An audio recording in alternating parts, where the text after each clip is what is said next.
د اذان په وخت کې دا درې کارونه مه کوئ که نه مکمل طور باندې هم کور خراب وي مکمل طور باندې په کور کې هم جګړې او غربت به درباندې راځي چې په اذان کې به چېرته هم دا درې کارونه مه کوئ په دې کې ډېر زیات غټ ګناه دی نو ټول را سره دا ویډیو وګورئ ځکه چې موږ مسلمانان یو اذان په مخه کېږي 5 وخته اذان کېږي او په هغه وخت کې چې نو موږ ډېر زیات شور کوو موږ هغه اذان ته غوږ نه ږدو نو ملګرو دا درې خبرې را سره واورئ که چېرته تاسو هم د اذان په وخت کې دا درې کارونه کوئ نو په تاسو باندې به غربت راځي په تاسو به په رزق تنګي راځي په کور کې به جګړې راځي او مکمل خفګانونه به راځي ملګرو په دې کې اول دا دی چې تاسو چېرته اذان ویل کېږي نو تاسو خبرې مه کوئ خنداګانې مه کوئ نن سبا که تاسو سوچ وکړئ نو خلک خنداګانې کوي او اذان به ویل کېږي د اذان ته غوږ نه ږدي چې په اذان کې موږ ته څه وایي نو چېرته چې اذان ویل کېږي نو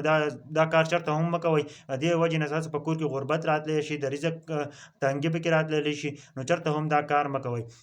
او په دویم نمبر باندې دا ډېر زیات اهم دی نن سبا چې دی که نه چې اذان ویل کېږي نو دا خلک به موبایل لګولی فلمونه به ګوري ډرامې به ګوري موبایل به لګولی ښه تیز او چې کله اذان ویل کېږي که نه د وایي دا ورو که ای مسلمانه ته ورو کوې ولې دا مکمل بند که اذان ویل کېږي په دې اذان کې تا ته څه ویل کېږي دا خو واوره ضرور نن سبا چې دی نو دغه قصې شروع دي نوجوانان چې دي بالکل اذان ویل کېږي او هغه وایي موبایل لږ سلو کړي وایي بس ته اذان ویل کېږي نو موبایل ورته سلو کړي موبایل مکمل بندوه په دې کې ډېر زیات غټ ګناه دی او که چېرته تاسو دا کارونه کوئ نو په تاسو به غربت راځي او ډېره غټه سزا به ته دې میلاویږي ملګرو په درېیم نمبر باندې دا ډېر زیات اهم دی د اذان په وخت کې چې دی نو دا یخته نه دي دا ښځې چې کوم یخته دي نو دا نه پټوي سر نه پټوي ملګرو په دې کې ډېر زیات غټ ګناه دی یو خو داسې لوپټې په سر کړي چې هغه بالکل ته وایي چې دوی سرتوري دي بالکل یې پکې یخته ښکاري نو بالکل دا لوپټې هم مه په سروئ نن سبا چې